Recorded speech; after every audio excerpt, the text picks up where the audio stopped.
Today we're going to talk about making probate easier, especially for the personal representative. Let's go.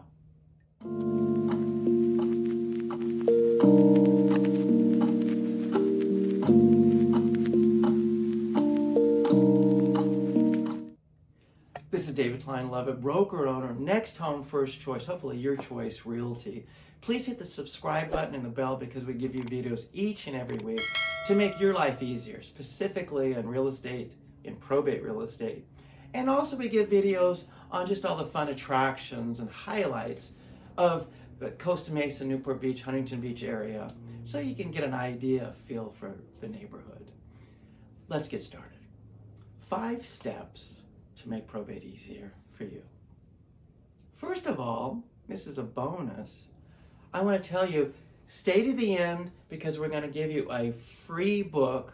I have an ebook, the 7 biggest mistakes made in probate and how to avoid them. Very valuable, and it'll be yours free. Stay to the end, click on that and get your free ebook. All right, first of all, you don't have to accept the job of being the personal representative. Even if you're appointed by the deceased or the court, you can refuse. But please, if you do, let everybody know as soon as possible. Okay, so let's get started. What are the skills needed? You need patience, you need to be organized, you need to be committed, you need the ability to get along, especially with the other beneficiaries or heirs, and you need time, because this takes a lot of time and it's a long time. I mean, you could be spending an hour or two every week or more, especially when you first start getting started. So those are some of the skills needed. So number 1. Number 2, what are the factors to a smoother escrow, all right? So 1 would be the size of the estate. If it's very complicated, it's going to take longer. You know, if they own, 25 houses, 25 stocks, all in different accounts, can you see? But if they just have a house and a savings account and a checking account, it's a lot easier. Secondly, would be how organized is the deceased or was the deceased. If everything's easy to find, that's really great. Another would be how detailed. It has to do with how organized the deceased was. The will and the trust. If it's really detailed, it's going to make it a lot easier. Lastly, was the trust in the will updated? Now, this could be a video on its own, but think about it. If it didn't get updated and a whole bunch of the assets were going to go to the daughter and the son-in-law, and now they got divorced. Maybe the deceased doesn't want all these things going to the son-in-law, the divorced son-in-law, like the grandkids to have it. So you need to update it. But lots of other reasons. Maybe a niece came to take care of the deceased for the last 3 years of her life, gave up 3 years of her young life. She deserves more, but maybe it wasn't updated. Or lastly, the last example would be, what if one of the heirs got a stock and the stock skyrocketed totally unexpectedly? So now they're getting a higher percentage for no reason at all, which isn't really fair to the other heirs. So those are factors for a smoother probate, mostly done ahead of time. Okay, what about personal factors? As you, the personal representative, what personal factors would affect you to make it easier? 1 would be, do you live far away? If you live thousands of miles away, it's going to be a lot harder because you need to actually go to the property a few times. You need to see the assets to figure out, all the different things. So 1 factor was, how far do you live from the property? Okay. Do the family members second guess you? Like, do you have good rapport with them? Do they believe what you're saying? Or are they going to argue? Or maybe they're going to even talk behind your back. Right? That could be a real problem for you. Will they bicker amongst themselves? So that means you need to communicate. We're going to talk about that more. So everybody can be on the same page. All right. If they name someone as a co-person, a person to work with you, how well do you think you're going to work with together? All right, so those are some of the personal factors.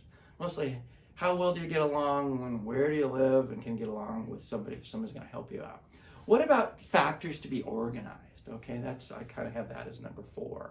Personally, what you need to do is, again, the biggest thing is distributing the assets, and that's where the problems can occur. Yeah, everybody wants the most they can get, and they're only thinking from their own point of view, and they want it to be fair to them, and it's tough. So you're kind of in the middle of everything. So first of all, I would suggest get a list of assets, all of the assets. Then you got to find the assets. Where are they? Then you got to figure out what they're all worth. All right. You're also going to need to know where, say, those pink slips are for the vehicles. You're going to need the important documents for any property. You're going to need receipts for any personal property that was expensive. You got to find all that. Now, lastly, now we're in more of a digital age. What are the passwords to the different things you need to open up on a computer so you can find everything? So organize, organize, organize. Basically know where everything is. And how organized you are is going to make it a lot easier.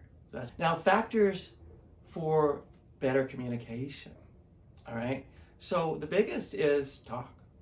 Communicate. Talk, talk, talk. I would suggest, you don't have to, but actually have physical meetings. These days, you don't even have to get together. You could do a group Zoom meeting. But so everybody can be on the same page. What always goes with talk is listen. You need to listen. Everybody has a point of view, and it's valid to them. And even, especially if you're on the opposite point of view, it's more valid than you think. I've gone through something recently and reminded me of it, and I thought of things that happened 30 years ago. Now, here's a couple of tips and tricks that might help you out. I read where you could give each heir, which could include yourself, say 10,000 points, especially for distributing sentimental items. And you have 10,000 points, and you bid. You bid on each point till you run out of your 10,000 points. So that would be a way. Another would be like a draft, like in baseball, basketball, football. And you draw, and I'm number one, so I get the first pick. Just, you got lucky. Then you pick on down. You might say, let's say there's 5 of you, 5 siblings, 5 beneficiaries. Maybe number 5 get the 5th pick. Oh, wow, that's no fair. Maybe they get the 6th pick, and then you work backwards. You decide all that ahead of time. So right, those are the things. Okay, thank you for staying to the end. Click this right here, and you'll have access to my free book, 7 Mistakes Made in Probate Real Estate and How to Avoid Them. That's it for now. Please leave a comment. I'd love to hear from you. Give it thumbs up, share the video, and don't forget to subscribe and hit the bell. And we'll see you next week. This is David Klein Lovett, broker owner, NextHome, First Choice, hopefully your choice realty.